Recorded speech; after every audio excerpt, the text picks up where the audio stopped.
Monsieur Morel, votre vol pour New York est prêt à embarquer. Guillaume Morel ajusta sa cravate en écoutant l'hôtesse. Il s'apprêtait à rejoindre le terminal quand une silhouette familière attira son attention. Son cœur rata un battement. Léa. Après 8 ans, elle était là, à quelques mètres de lui. Mais ce n'était pas ce qui le cloua sur place. C'étaient les 3 garçons qui l'accompagnaient. 3 garçons identiques, qui devaient avoir 7 ou 8 ans. 3 visages qui ressemblaient trait pour trait aux siens. « Léa !» cria-t-il, bousculant presque l'hôtesse. Elle se figea, serrant instinctivement les mains des enfants. Son visage se durcit instantanément. « Je ne pensais pas te croiser ici », dit-elle froidement. Guillaume ne pouvait détacher son regard des enfants. Les 3 garçons le fixaient avec curiosité. « Ces enfants... » commença-t-il, la gorge serrée. « Oui, ce sont tes fils, » coupa Léa. « Des triplés. » Le monde semblait tourner autour de lui. « Des Fields ? Ses fils ? Comment ? Pourquoi tu ne m'as rien dit ? Parce que tu ne voulais pas savoir. Tu as refusé de répondre à mes appels, tu as ignoré mes messages. J'ai essayé de venir te voir, mais ta secrétaire m'a renvoyé. Et 3 mois après, tu t'es marié avec Caroline. Alors, pourquoi j'aurais continué ? Les enfants observaient l'échange en silence, leurs yeux passant de leur mère à cet homme qui semblait bouleversé. « Maman, c'est qui ?» demanda l'un d'eux. Léa serra les dents. « Personne d'important, mon chéri, on y va. »« Attends !» s'exclama Guillaume, en faisant un pas vers eux. « Tu ne peux pas partir comme ça. Pas maintenant. Je peux, et je vais le faire. Tu as fait ton choix il y a 8 ans. » Elle commença à s'éloigner, entraînant les 3 garçons avec elle. « Les garçons, on va rater notre avion. Léa, je t'en prie. » Mais elle ne se retourna pas. Guillaume resta planté là, regardant ses fils, disparaître dans la foule. Son téléphone vibra. Caroline. Il l'ignora. « Monsieur Morel, » insista l'hôtesse, « votre vol, annulez-le, » dit-il brusquement. « Annulez tout. » Il sortit son téléphone et composa le numéro de son assistant. « Thomas, j'ai besoin que tu retrouves quelqu'un. Léa Dubois. Elle doit être sur un vol qui part aujourd'hui. Trouve-moi sa destination, son adresse, tout. » Il raccrocha, le cœur battant. 8 ans. Il avait des enfants depuis 8 ans et il ne le savait même pas. Ou peut-être qu'il avait choisi de ne pas savoir, comme l'avait suggéré le regard accusateur de Léa. L'homme d'affaires si sûr de lui, habitué à tout contrôler, sentait son monde s'effondrer. Pour la première fois de sa vie, Guillaume Morel n'avait aucune idée de ce qu'il allait faire. Mais une chose était sûre, il ne pouvait pas laisser Léa partir, pas cette fois. Guillaume s'effondra sur un siège de l'aéroport, la tête entre les mains. Son téléphone ne cessait de vibrer. Caroline, encore et encore. Il l'éteignit. Des souvenirs remontaient par vagues. Cette soirée où Léa avait essayé de le joindre, juste avant son mariage avec Caroline. Ces appels qu'il avait ignorés, trop occupé à préparer sa fusion avec l'entreprise de son futur beau-père. Monsieur Morel, Thomas, son assistant, apparut devant lui. « J'ai les informations que vous m'avez demandées. » Guillaume se redressa brusquement. « Alors, Mademoiselle Dubois et 3 enfants sont enregistrés sur un vol pour Lyon. Ils habitent dans la banlieue lyonnaise. J'ai l'adresse. » Il lui tendit un papier. Guillaume le fixa sans le voir vraiment. « Réserve-moi une voiture et un hôtel à Lyon. Et la réunion de demain à New York ?» Guillaume hésita, son regard fixé sur l'adresse de Léa sur le papier. « Monsieur ?» Il inspira profondément. L'avenir de l'entreprise dépendait de cette réunion. Sa carrière entière menait à ce moment. Mais ses fils... « Annule tout, » dit-il finalement, la voix plus grave. « Annule tout. » Thomas hésita. « Monsieur, le conseil d'administration... » J'ai dit « Annule tout. » Son assistant recula, surpris par son ton. Guillaume ne criait jamais. Il était connu pour son sang-froid, son contrôle permanent. Mais là, tout lui échappait. Des filles, 3 fils. Comment avait-il pu passer à côté de ça? Il sortit son portefeuille et regarda la photo de Caroline. Leur mariage avait été un arrangement parfait. Elle apportait l'entreprise de son père, lui apportait son talent et son ambition. Son téléphone vibra à nouveau. Cette fois, c'était un message de Caroline. « Où es-tu? Papa est furieux. Tu ne peux pas rater cette réunion. » Il ignora le message. Pour la première fois de sa vie, les affaires n'étaient pas sa priorité. Il devait comprendre. Il devait savoir. Le trajet jusqu'à Lyon fut interminable. Dans sa tête, les questions tournaient en boucle. Comment étaient ses fils? Que savait-il de lui? Que leur avait dit Léa? Léa. Il revoyait son regard plein de mépris à l'aéroport. Elle avait raison. Il avait choisi sa carrière. Il l'avait abandonnée sans un regard en arrière, persuadé que c'était le bon choix. La voiture s'arrêta devant un petit immeuble de banlieue. Guillaume resta un moment immobile, fixant les fenêtres éclairées. Quelque part là-haut, il y avait 3 garçons qui portaient à son sang, qui avaient à son visage. 3 garçons qui avaient grandi sans lui. Il sortit de la voiture, le cœur battant. Pour la première fois de sa vie, Guillaume Morel avait peur. Peur de ce qu'il allait découvrir, peur de ce qu'il avait perdu. Guillaume monta les escaliers 2 à 2 jusqu'au 3e étage. Devant la porte, il hésita une seconde avant de sonner. Des pas se rapprochèrent. Léa ouvrit et son visage se décomposa. « Comment tu as trouvé mon adresse ?»« J'ai mes moyens. »« Bien sûr, ricana-t-elle. L'argent ouvre toutes les portes, n'est-ce pas ?» Elle tenta de refermer, mais il bloqua la porte avec son pied. « Les enfants sont là ?»« Non, ils sont chez ma mère. Et c'est très bien comme ça. Il faut qu'on parle, Léa. »« Parler ? 8 ans après ? Tu te moques de moi ?» Malgré sa résistance, il réussit à entrer. L'appartement était petit mais chaleureux, rempli de photos des triplés à différents âges. « J'ai essayé de te contacter, » lâcha-t-elle soudain, quand j'ai appris que j'étais enceinte. « Je ne savais pas. »« Ne mens pas !» cria-t-elle. « Tu as changé de numéro juste après notre rupture. Tu t'es marié avec Caroline 3 mois plus tard. J'ai même essayé de venir à ton bureau. » Guillaume se figea. Un souvenir lui revint. Sa secrétaire lui parlant d'une femme insistante qu'il avait refusé de recevoir, trop occupée par la fusion. « Tu m'as laissé seule, » continua Léa, la voix tremblante. « Enceinte de triplé, sans ressources. Tout ça pendant que tu épousais ta précieuse Caroline et son empire familial. J'aurais pu t'aider si... Si quoi? Si j'avais insisté davantage? Si j'avais fait un scandale? C'est ça que tu voulais ?» Elle s'approcha de lui, les yeux brillants de colère. « Tu savais, Guillaume, au fond de toi, tu savais qu'il y avait une possibilité. Mais tu as choisi de l'ignorer parce que ça n'entrait pas dans tes plans. » Le silence qui suivit était assourdissant. Elle avait raison, et ils le savaient tous les deux. « Je veux les connaître, dit-il finalement. »« Pourquoi? Parce que maintenant ça t'arrange? Parce que ce sont mes fils. »« Non, ce sont mes fils, » hurla-t-elle. « Je les ai élevés seuls. J'ai travaillé 2 jobs pour les nourrir. J'ai été là pour leurs premiers pas, leurs premiers mots, leurs cauchemars. Où étais-tu, toi ?» Guillaume encaissa sans rien dire. Chaque mot était comme un coup de poignard. « Je peux faire un test de paternité si tu veux, » dit-il doucement. Elle eut un rire amer. « Tu crois vraiment que j'ai besoin de ça? Regarde-les. Ils sont ton portrait craché. » Guillaume ouvrit la bouche, mais Léa leva une main. « Non, je ne vais pas te chasser cette fois. Mais ne crois pas que ça veut dire que je te pardonne. Si tu veux une place dans leur vie, prouve-le. » Elle se dirigea vers la porte, mais cette fois, sans la refermer immédiatement, comme une invitation silencieuse à ne pas fuir. Guillaume ne rentra pas à Paris. Il loua une chambre d'hôtel à Lyon et passa les jours suivants à faire des recherches. Son assistant lui envoya tout ce qu'il put trouver sur Léa et les enfants. Les triplés s'appelaient Louis, Adrien et Théo. Ils étaient scolarisés dans une école publique du quartier. Léa travaillait comme comptable dans une petite entreprise. Une vie simple, modeste, à des années-lumière de son univers de PDG. Après une semaine de messages et d'appels ignorés, Léa finit par décrocher. « Arrête de me harceler. Je veux juste faire un test ADN officiel. Pourquoi faire? Pour avoir des droits légaux. Pour pouvoir les aider financièrement. » Un long silence suivit. « Tu crois que tout s'achète ?» demanda-t-elle finalement. « Non, mais c'est un début, laisse-moi au moins ça. » Elle soupira. « D'accord, un test ADN, mais ne t'attends pas à ce que ça change quoi que ce soit. » Le rendez-vous fut fixé dans un laboratoire médical. Les enfants n'étaient pas présents. Léa avait apporté des échantillons prélevés chez eux. Pendant l'attente des résultats, Guillaume resta à Lyon. Caroline l'appelait sans cesse, furieuse de son absence prolongée. Les actions de l'entreprise chutaient. Le conseil d'administration menaçait de le remplacer. Pour la première fois de sa vie, il s'en fichait. Quand les résultats arrivèrent, une semaine plus tard, ils ne firent que confirmer l'évidence. La probabilité de paternité était de 99,99%. Il appela Léa immédiatement. « Tu as les résultats ?» demanda-t-elle. « Oui. »« Et tu le sais déjà. » Nouveau silence. « Qu'est-ce que tu veux, Guillaume ?»« Les voir. Apprendre à les connaître. Ce n'est pas si simple. »« Je sais. » Elle hésita un long moment. « Je vais leur en parler, dit-elle finalement. Mais je ne promets rien. Et si tu les déçois, si tu disparais encore une fois, je ne disparaîtrai pas. C'est ce que tu dis maintenant. Mais quand Caroline te mettra devant un ultimatum, quand ton conseil d'administration te menacera. J'ai changé, Léa. Prouve-le. » Elle raccrocha, le laissant avec cette simple exigence. Pour la première fois depuis des années, Guillaume se sentit complètement démuni.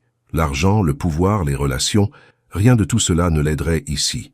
Il devrait gagner leur confiance. Pas à pas, sans raccourci possible. Le jour de la rencontre arriva plus vite que prévu. Léa avait choisi un parc public, un terrain neutre. Guillaume arriva une demi-heure en avance, son cœur battant la chamade. Il les vit arriver de loin. Les trois garçons couraient devant Léa, s'arrêtant près des balançoires. Ils portèrent des vêtements différents, ce qui permettait de les distinguer. Un t-shirt rouge, un bleu, un vert. « Les garçons !» appela Léa doucement. « Venez là !» Ils s'approchèrent, soudain timides en apercevant Guillaume. « C'est lui ?» demanda celui en rouge. Léa hocha la tête. « Oui, Louis, c'est votre père. » Les trois garçons le fixèrent avec intensité. Guillaume se sentit analysé, jugé. « Pourquoi t'étais pas là avant ?» demanda Théo, et au même moment Adrien et Louis hochèrent la tête comme s'ils avaient eu la même pensée. Guillaume chercha ses mots. « J'ai fait des erreurs », dit-il simplement. « Des grosses erreurs », précisa Adrien. « Des énormes erreurs », ajouta Louis exactement au même instant qu'Adrien. « Hé, on a dit la même chose !» s'exclama Théo, amusé.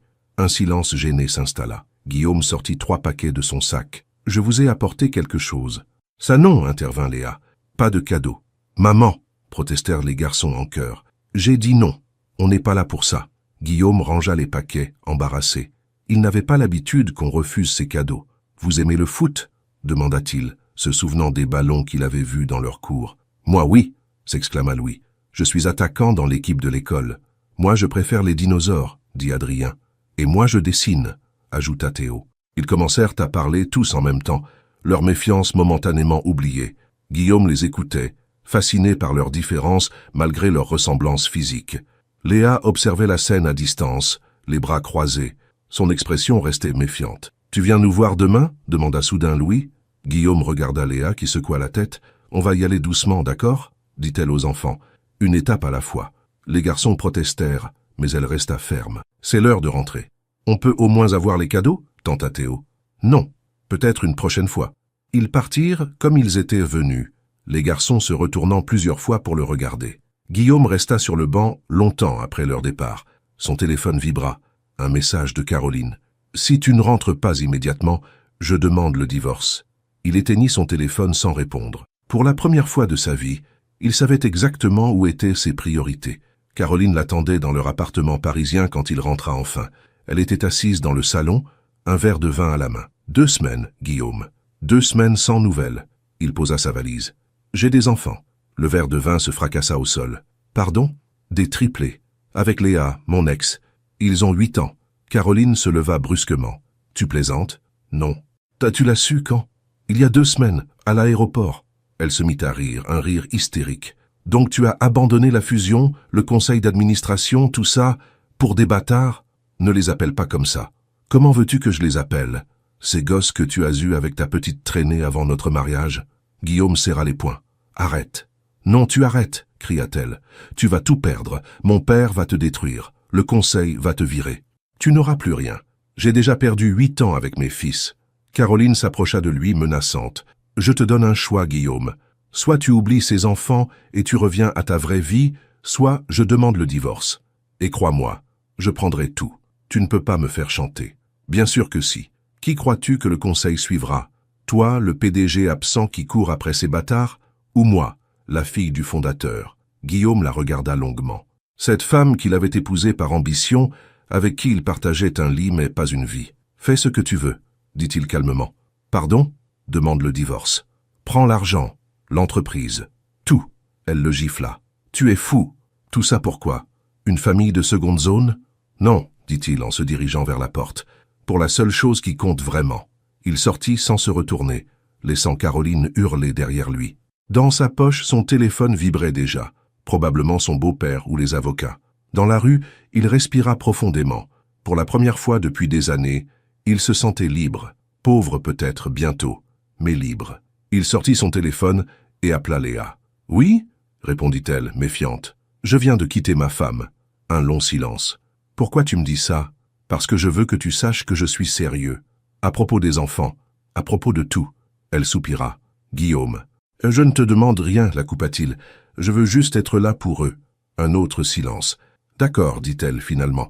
Les garçons demandent après toi de toute façon. » Pour la première fois depuis 2 semaines, Guillaume sourit. Guillaume loua un petit appartement à Lyon, à quelques rues de chez Léa et les enfants. Un 2 pièces modeste qui n'avait rien à voir avec son penthouse parisien. Les avocats de Caroline l'appelaient sans cesse. Son compte bancaire était gelé.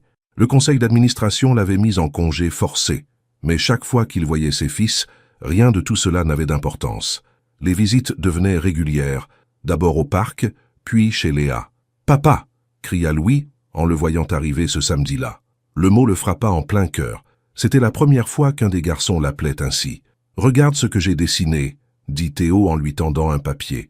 C'était un dessin d'eux 4, les 3 garçons et lui, jouant au foot. « C'est magnifique, dit-il, la gorge serrée. Adrien s'approcha avec un livre sur les dinosaures. « Tu peux me lire celui-là » Léa les observait depuis la cuisine. Son regard était différent maintenant, moins hostile. « Tu veux du café » proposa-t-elle. « Volontiers. » Pendant que les garçons jouaient dans leur chambre, ils s'assirent à la table de la cuisine. « Caroline demande le divorce, dit-il. »« Je sais, c'est dans tous les journaux. Elle veut tout prendre. Ça te fait peur ?» Il regarda vers la chambre des garçons, d'où s'échappèrent des rires. « Non, plus maintenant. » Léa joua avec sa tasse. « Tu as changé, j'espère bien. Les garçons t'aiment bien, tu sais. Je les aime aussi, plus que tout. » Un cri retentit depuis la chambre, suivi de pleurs. « Théo a poussé Louis !» cria Adrien. Ils se levèrent en même temps, se cognant presque. « Désolé, dit Guillaume. C'est ton territoire. Non, vas-y. Tu dois apprendre à gérer ça aussi. » Il entra dans la chambre. Louis pleurait, Théo boudait dans un coin. « Qu'est-ce qui s'est passé ?»« Il a dit que mon dessin était moche !» cria Théo. « Non, j'ai dit qu'il était différent !» protesta Louis. Guillaume s'assit par terre entre eux. « Vous savez quoi? Vous avez tous les deux raison, et tous les deux tort. » Les garçons le regardèrent, surpris. « Comment c'est possible ?» demanda Adrien. « Parce que c'est comme ça que ça marche, une famille. » Le mot était sorti naturellement. Derrière lui, il entendit Léa retenir son souffle. Une famille, c'était ce qu'il devenait peu à peu. Pas comme il l'avait imaginé, pas comme dans ses plans d'origine. Mais c'était mieux, tellement mieux. Le jour de l'audience pour le divorce arriva. Guillaume se présenta au tribunal parisien, portant son seul costume restant. Caroline était là avec une armée d'avocats. « Dernière chance, lui murmura-t-elle avant l'audience. Renonce à ses enfants, et je retire ma demande. » Il ne répondit même pas. La bataille fut brutale. Caroline avait tout préparé. Des témoins affirmant son incompétence, des preuves de négligence professionnelle, des documents montrant qu'il avait privilégié sa vie personnelle au détriment de l'entreprise. « Mon client demande la totalité des parts de l'entreprise », déclara son avocat. Monsieur Morel a clairement démontré son incapacité à gérer ses responsabilités. Guillaume se défendit seul.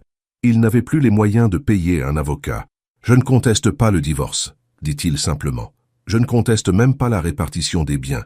Je demande juste à garder assez pour subvenir aux besoins de mes enfants. »« Des enfants illégitimes !»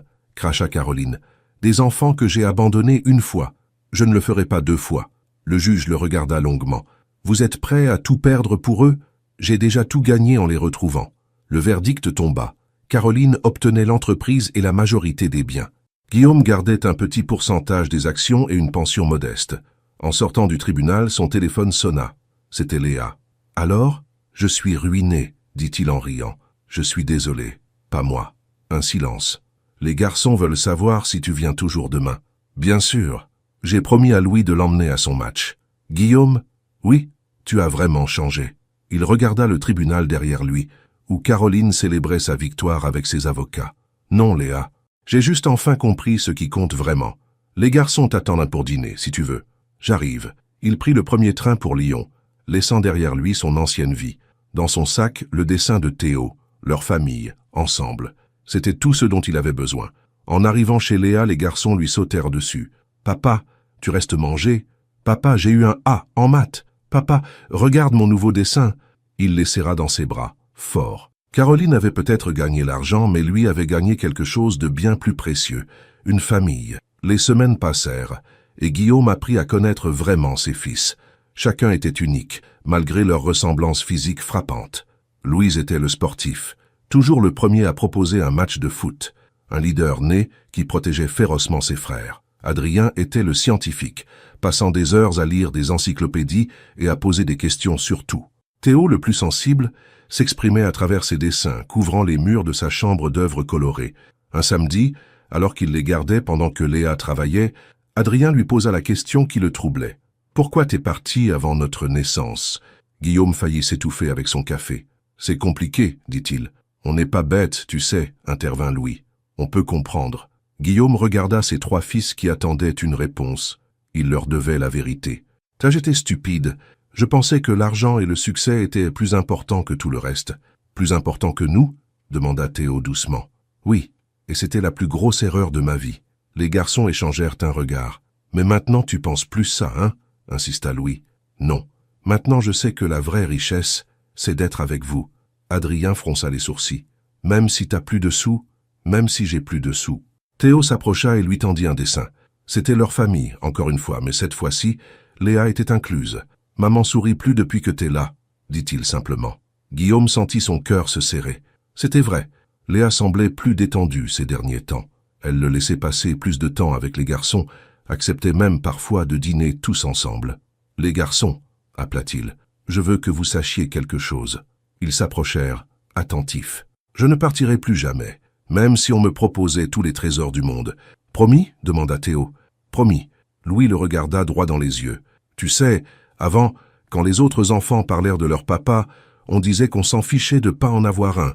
Et maintenant ?» Un grand sourire illumina son visage. « Maintenant, on est content d'en avoir un aussi. » Le coup de fil de Caroline arriva un mercredi matin, alors que Guillaume préparait le petit déjeuner des garçons. « J'ai une proposition à te faire, dit-elle sans préambule. Je t'écoute. Le conseil d'administration est prêt à te reprendre, avec ton ancien salaire, tes avantages, tout. À une condition. » Guillaume ferma les yeux. Il savait ce qui allait suivre. « Tu dois renoncer à tes droits parentaux. » « Non. » Réfléchis, Guillaume. « Des millions d'euros contre 3 enfants que tu connais à peine. » La réponse est non, Caroline. Tu vis dans un appartement minuscule. Tu conduis une voiture d'occasion. Tu manges des pâtes. C'est ça que tu veux? Les garçons entrèrent dans la cuisine à ce moment-là, encore en pyjama. « Papa, on peut avoir des céréales ?» demanda Adrien. « 1 minute, mon grand. »« Papa !» ricana Caroline au téléphone. « C'est pathétique. » Guillaume regarda ses fils qui s'installaient à table, se chamaillant pour le dernier bol rouge. « Tu sais quoi, Caroline? Je n'ai jamais été aussi heureux. » Il raccrocha et rejoignit ses enfants. « Alors qui veut des céréales ?» Plus tard, ce jour-là, il raconta la conversation à Léa. « Elle t'a vraiment proposé ça ?» s'indigna-t-elle. « Elle ne comprend pas. » Comprendre quoi? Que l'argent ne peut pas tout acheter. Léa le regarda longuement. « Tu as vraiment changé, Guillaume. C'est la 2e fois que tu me dis ça. Parce que c'est vrai. » L'ancien Guillaume aurait accepté cette offre sans hésiter. Il sourit. L'ancien Guillaume était un idiot.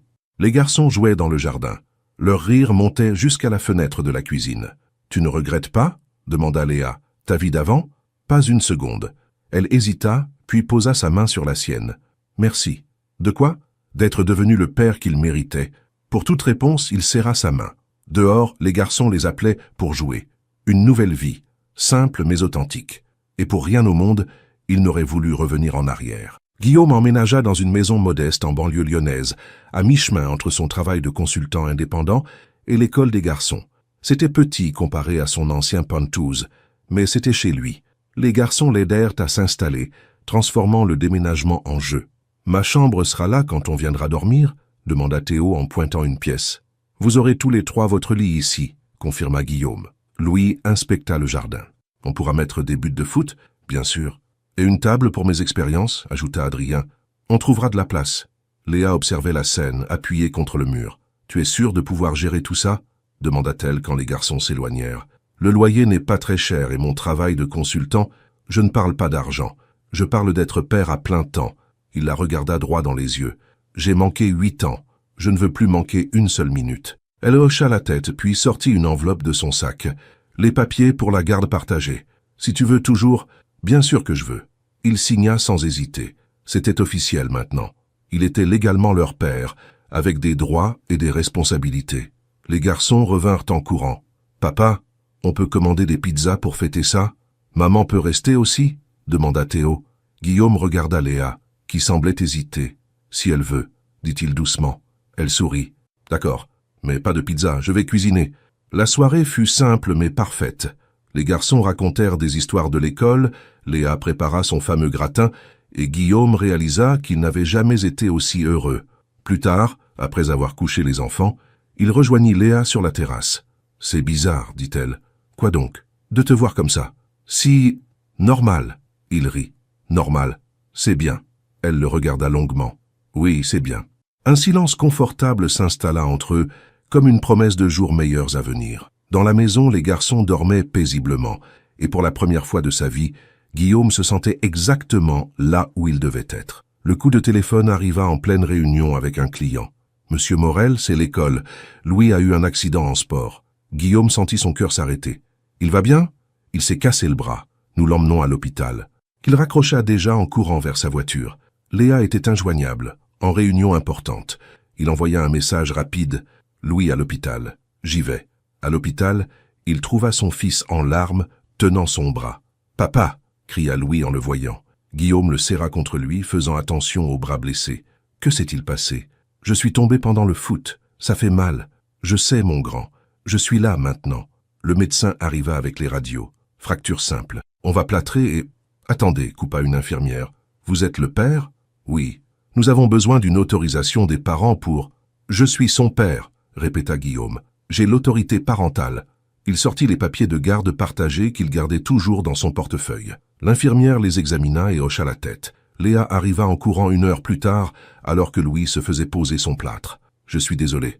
J'étais en... » Elle s'arrêta net en voyant Guillaume tenir la main de leur fils pendant que le médecin travaillait. « Tu es venu, dit-elle doucement. « Bien sûr que je suis venu. » Louis sourit malgré ses larmes. « Papa est arrivé super vite, maman. Et il n'a même pas eu peur quand ils ont fait la piqûre. » Léa s'approcha et prit l'autre main de leur fils. « Comment tu te sens ?»« Ça va. Papa dit que je suis courageux. » Guillaume et Léa échangèrent un regard par-dessus la tête de leur fils. Quelque chose avait changé. Une confiance nouvelle s'était installée. Plus tard, alors qu'ils ramenaient Louis à la maison, Léa murmura « Merci d'avoir été là. C'est normal. » Non, ce n'est pas juste normal. C'est être un vrai père. Louis s'était endormi sur la banquette arrière, son plâtre déjà couvert de dessins de ses frères. « Tu sais, » dit Guillaume, quand j'ai reçu cet appel, « j'ai eu la peur de ma vie. Bienvenue dans le monde des parents, » sourit Léa. Il la regarda, cette femme qu'il avait abandonnée 8 ans plus tôt et qui, malgré tout, lui avait donné une seconde chance. « Merci, » dit-il simplement.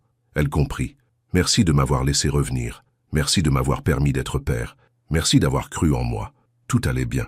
Trop bien peut-être. » Les garçons passèrent la moitié de leur temps chez Guillaume. Léa et lui communiquaient harmonieusement, et même son travail de consultant commençait à décoller. C'est alors que la peur s'installa. Un soir, après avoir couché les garçons, Léa resta plus longtemps que d'habitude. « Je dois te parler, » dit-elle. Guillaume sentit son estomac se nouer. « Un problème ? Les garçons, ils sont tellement attachés à toi maintenant. C'est mal ? Non, mais j'ai peur. » Il s'assit en face d'elle. « Peur de quoi ? Que tu partes encore ? Que quelque chose de mieux se présente ? Une opportunité professionnelle ? Une autre femme ? Je ne sais pas. Léa, laisse-moi finir. Quand tu es partie la première fois, il n'y avait que moi. Maintenant, il y a eux. Si tu les abandonnes... » Sa voix se brisa. « Je ne partirai pas, » dit-il fermement. « Tu l'as déjà dit une fois. J'étais différent. Les gens ne changent pas vraiment, Guillaume. » Il se leva et alla chercher quelque chose dans son bureau. « Une lettre. Tiens, » dit-il en la lui tendant. « Qu'est-ce que c'est ? » « Une offre d'emploi. PDG d'une entreprise à Dubaï. Salaire triple de ce que je gagnais avant. » Léa pâlit. « Tu vas accepter ? » « Je l'ai reçu il y a 3 semaines. J'ai déjà refusé. »« Pourquoi ? » ?»« Parce que ma vie est ici. Avec eux. Avec... » Il s'arrêta, hésitant. « Avec ?» demanda-t-elle doucement. « Avec notre famille. » Elle le regarda longuement, cherchant une trace de mensonge dans ses yeux. « Tu as vraiment refusé ? Appelle-les si tu veux vérifier. » Elle secoua la tête. « Non, je te crois. » Un cri venant de la chambre des garçons les interrompit. Théo avait fait un cauchemar. Ils y allèrent ensemble comme ils l'avaient fait des centaines de fois ces derniers mois. « Papa ? Maman ?» murmura Théo. « On est là, mon cœur, » dit Léa. « Tous les deux ?» demanda-t-il d'une petite voix. « Tous les deux, » confirma Guillaume. « Et on ne va nulle part. » Théo se rendormit, serrant leurs mains dans les siennes. Léa et Guillaume restèrent là, assis au bord du lit, leurs mains toujours liées par celles de leur fils. « Je te crois, » chuchota finalement Léa. « Je te fais confiance. » C'était plus qu'une simple phrase. C'était une nouvelle chance, une promesse d'avenir. Ce matin-là commença comme les autres. Guillaume préparait le petit déjeuner pendant que les garçons se chamaillaient pour la salle de bain. « Papa, Adrien prend trop de temps !» cria Louis. « C'est pas vrai, je fais une expérience !» protesta Adrien. Dans la salle de bain, Guillaume sourit, habitué à leur dispute matinale. C'est alors que Théo entra dans la cuisine, l'air pensif. « Papa ? Oui ? Est-ce qu'on peut inviter maman à dîner ce soir ?» Guillaume faillit renverser le bol de céréales. « Pourquoi ? Parce que c'est son anniversaire, » dit Théo, comme si c'était évident. Guillaume se figea. L'anniversaire de Léa. Comment avait-il pu oublier? Bien sûr qu'on peut l'inviter. Les trois garçons échangèrent un regard complice. On peut faire un gâteau? Demanda Louis. Et des décorations? Ajouta Adrien. Et moi je ferai un dessin spécial, conclut Théo. Guillaume les regarda ému par leur enthousiasme. On va tout organiser, promit-il. L'après-midi fut consacré aux préparatifs. Les garçons mirent à la table avec soin, Théo accrocha ses dessins partout, et Guillaume tenta de ne pas rater le gâteau. Quand Léa arriva pour récupérer les enfants, elle trouva la maison décorée et illuminée. « Surprise !» crièrent les garçons. Elle resta sans voix, les larmes aux yeux. « Vous vous en êtes souvenu. C'était l'idée des garçons, » dit Guillaume. Elle le regarda, surprise. « Tu les as laissés organiser tout ça? Ils voulaient te faire plaisir. On voulait te faire plaisir. » Le dîner fut simple mais joyeux. Les garçons racontèrent leur journée, se disputèrent pour les parts de gâteau, et pour la première fois depuis longtemps, ils ressemblaient vraiment à une famille. Plus tard, alors que les enfants dormaient, Léa et Guillaume restèrent sur la terrasse. « Merci, dit-elle, c'était parfait. Les garçons ont tout fait. »« Non, pas tout. Tu as changé, Guillaume, vraiment changé. » Il la regarda. Dans la lumière douce du soir, elle ressemblait à la jeune femme dont il était tombé amoureuse il y a si longtemps. J'ai mis du temps à comprendre ce qui comptait vraiment. Elle sourit. Mieux vaut tard que jamais. Un silence confortable s'installa entre eux, rempli de possibilités nouvelles. À l'intérieur, les garçons dormaient paisiblement. Et dehors, deux adultes redécouvraient lentement le chemin l'un vers l'autre. La routine s'était installée doucement. Les garçons partageaient leur temps entre les deux maisons, et Guillaume et Léa avaient trouvé leur rythme en tant que parents. Un samedi matin, pendant que les garçons jouaient au foot dans le jardin, Léa arriva plus tôt que prévu. « Il faut qu'on parle, » dit-elle. Guillaume sentit son cœur s'accélérer.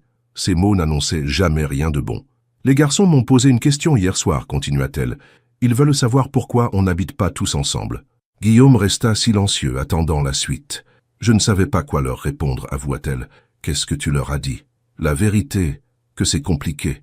Ils regardèrent leur fils jouer, insouciants. « Est-ce que c'est vraiment si compliqué? » demanda Guillaume doucement. Léa se tourna vers lui, surprise. « Tu veux dire, je t'aime toujours, Léa. Je ne crois pas avoir jamais cessé. » Elle ferma les yeux. « Guillaume, je sais que j'ai tout gâché il y a 8 ans. Je sais que je ne mérite peut-être pas une seconde chance. Mais ces derniers mois ont été parfaits, finit-elle. Alors pourquoi ne pas essayer? » Elle ouvrit les yeux, et il vit qu'ils brillaient de larmes. « J'ai peur, » admit-elle. « Moi aussi. » Les cris des garçons leur parvinrent du jardin. Ils avaient marqué un but. « On pourrait y aller doucement, » proposa Guillaume. « Pas besoin de précipiter les choses. » Léa sourit. « Comme une nouvelle histoire, comme une meilleure version de notre ancienne histoire. » Elle tendit la main et prit la sienne. « D'accord, d'accord, essayons. » Dans le jardin, les garçons avaient arrêté de jouer et les regardaient à travers la fenêtre. 3 grands sourires identiques sur leurs visages. « Je crois qu'on a un public, » rit Léa. « On devrait peut-être leur annoncer? » « Pas besoin. Je crois qu'ils savent déjà. » Les garçons entrèrent en courant. « Est-ce que ça veut dire qu'on va tous vivre ensemble ?» demanda Louis. « Pas tout de suite, » dit Léa. « Mais peut-être. Un jour. » « C'est déjà bien, » sourit Théo. Adrien les regarda tour à tour. « Est-ce que ça veut dire que vous êtes amoureux ?» Guillaume et Léa échangèrent un regard. « Oui, » dit Guillaume. « Je crois que ça veut dire exactement ça. » L'anniversaire des triplés approchait. Ils allaient avoir 9 ans. Et pour la première fois, ils allaient le célébrer en famille. Vraiment en famille. Guillaume et Léa passèrent des semaines à tout organiser en secret. La maison de Guillaume, plus grande avec son jardin, fut choisie pour la fête. Les invitations furent envoyées aux amis de l'école, aux cousins, aux grands-parents. La veille de la fête, tard le soir, alors que les garçons dormaient, Guillaume et Léa finalisaient les derniers préparatifs. « Tu crois qu'ils vont aimer leur surprise ?» demanda Guillaume, en accrochant des guirlandes. « Une cabane dans l'arbre. Ils vont adorer. » Il avait passé des semaines à la construire en secret pendant que les garçons étaient à l'école. Une vraie cabane, avec 3 petites fenêtres, une échelle solide, et même des panneaux solaires pour l'éclairage. « J'aurais aimé avoir ça quand j'étais petit, » dit-il. Léa s'approcha et l'aida à fixer une guirlande récalcitrante. « Tu sais, quand je t'ai revu à l'aéroport ce jour-là, je te détestais tellement. Je sais. Je n'aurais jamais imaginé qu'on en arriverait là. » Il se tourna vers elle. « Tu regrettes ? » « Non. Les garçons n'ont jamais été aussi heureux. Et toi ?» Elle sourit. « Moi aussi. » Le jour de la fête arriva. Les garçons se réveillèrent tôt, excités comme des puces. « Papa, maman, c'est l'heure !» cria Louis en sautant sur leur lit. Oui, leur lit. Depuis 2 mois, Léa et les garçons avaient emménagé chez Guillaume. Une transition en douceur, Naturel, presque. 5 minutes, grogna Léa. Mais on veut voir nos cadeaux, insista Adrien. Et le gâteau, ajouta Théo. Guillaume se leva en riant. D'accord, mais petit déjeuner d'abord. La journée fut magique. Les amis arrivèrent, le jardin se remplit de rires et de cris joyeux. Quand vint le moment de montrer la cabane, les 3 garçons restèrent sans voix. « C'est pour nous » murmura Théo. « Tout pour vous » confirma Guillaume. Ils se précipitèrent à l'intérieur, suivis par leurs amis. Des exclamations émerveillées résonnèrent dans le jardin. Les grands-parents de Léa, qui avaient tant aidé quand les garçons étaient bébés, regardèrent la scène avec émotion. « Tu vois, ma chérie » dit la grand-mère à Léa. « Parfois, la vie nous surprend de la plus belle des façons. » Le soir venu, après le départ des invités, la famille resta dans le jardin. Les garçons ne voulaient pas quitter leur cabane. « On peut dormir ici » demanda Louis. « Pas ce soir » rit Léa. « Mais peut-être cet été. »« Promis ?»« Promis. » Guillaume les observait, le cœur plein. Ces 3 garçons qui lui ressemblaient tant. Cette femme qu'il n'aurait jamais dû quitter. Sa famille. « J'ai quelque chose à vous dire » annonça-t-il soudain. 4 pères Dieu se tournèrent vers lui. « En fait, » commença-t-il en sortant une petite boîte de sa poche, « j'ai une question à poser. » Les garçons retinrent leur souffle. Léa porta une main à sa bouche. « Je sais que ce n'est peut-être pas le moment idéal, » continua-t-il, « que c'est leur anniversaire. Mais je me suis dit, quelle meilleure occasion pour rendre notre famille encore plus officielle. » Il ouvrit la boîte, révélant une bague simple mais élégante. « Léa, veux-tu m'épouser ?» Les garçons explosèrent de joie, avant même qu'elle ne puisse répondre. « Dis oui, maman !» cria Théo. « S'il te plaît » ajouta Adrien. « On pourra être les garçons d'honneur » demanda Louis. Léa riait et pleurait en même temps. « Oui » dit-elle simplement. « Bien sûr que oui. » Les garçons se jetèrent sur eux, créant un énorme câlin familial. Plus tard, alors que les enfants dormaient enfin dans leur lit, Guillaume et Léa restèrent dans le jardin, regardant les étoiles. « Tu es sûr ?» demanda-t-elle une dernière fois. « De quoi ?»« De vouloir cette vie simple, toi qui avais tant d'ambition. » Il la serra contre lui. « J'ai tout ce dont j'ai toujours rêvé. Je ne l'avais juste pas compris avant. » Dans la maison endormie, 3 petits garçons souriaient dans leur sommeil. Leur famille était enfin complète. 1 an plus tard, le jardin était à nouveau décoré. Cette fois, pour un mariage. Un mariage simple, juste la famille et les amis proches, exactement comme ils le voulaient. Les garçons, maintenant âgés de 10 ans, portèrent des costumes assortis et prenaient leur rôle de garçons d'honneur très au sérieux. « Papa, ta cravate est de travers, » dit Louis en l'ajustant. « Et tes cheveux sont pas bien coiffés, » ajouta Adrien. « Et t'as l'air super nerveux, » conclut Théo avec un sourire. Guillaume rit. Ses fils le connaissaient si bien maintenant. « Vous croyez que votre mère est aussi nerveuse que moi ?»« Non, » répondit Louis. « Elle est trop belle pour être nerveuse. » Et il avait raison. Quand Léa apparut dans sa robe simple mais élégante, Guillaume sentit son cœur s'arrêter. Elle était radieuse. La cérémonie fut brève, mais émouvante. Les garçons lurent un texte qu'ils avaient écrit ensemble, parlant de comment leur père était revenu dans leur vie et avait tout changé. Il n'y eut pas un œil sec dans l'assemblée. « Tu peux embrasser la mariée » annonça le maire. « Burke » crièrent les garçons en chœur faisant rire tout le monde. La réception se déroula dans le jardin. La cabane dans l'arbre était décorée de guirlandes lumineuses, et les enfants y montaient et descendaient sans cesse.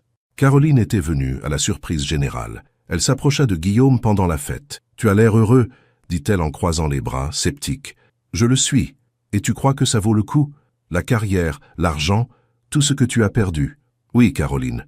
1000 fois oui. » Elle baissa les yeux avant de soupirer. « Alors je suppose que tu as eu raison, après tout. » Elle regarda les garçons qui jouaient. « Ils te ressemblent vraiment. »« Pas qu'à l'extérieur, » dit Léa en rejoignant son mari. « Ils ont sa gentillesse aussi, quand il ne la cache pas derrière son costume de businessman. » Caroline sourit. « J'espère que vous serez heureux. »« On l'est déjà, » répondit Guillaume.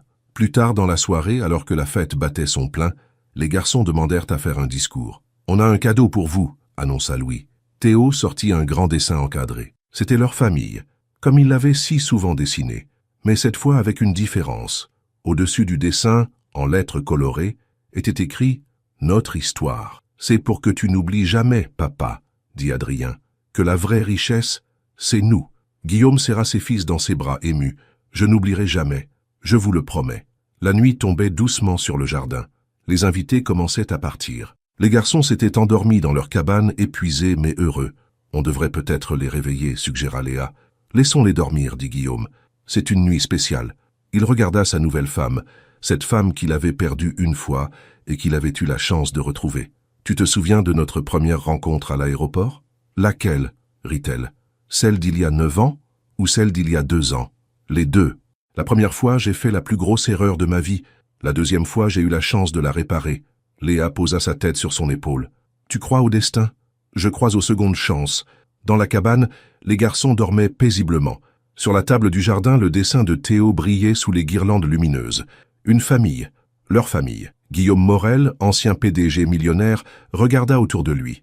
Sa maison modeste, son jardin simple, sa femme magnifique, ses 3 fils extraordinaires. Il n'avait plus de compte en banque débordant, plus de voitures de luxe, plus de bureaux avec vue sur tout Paris.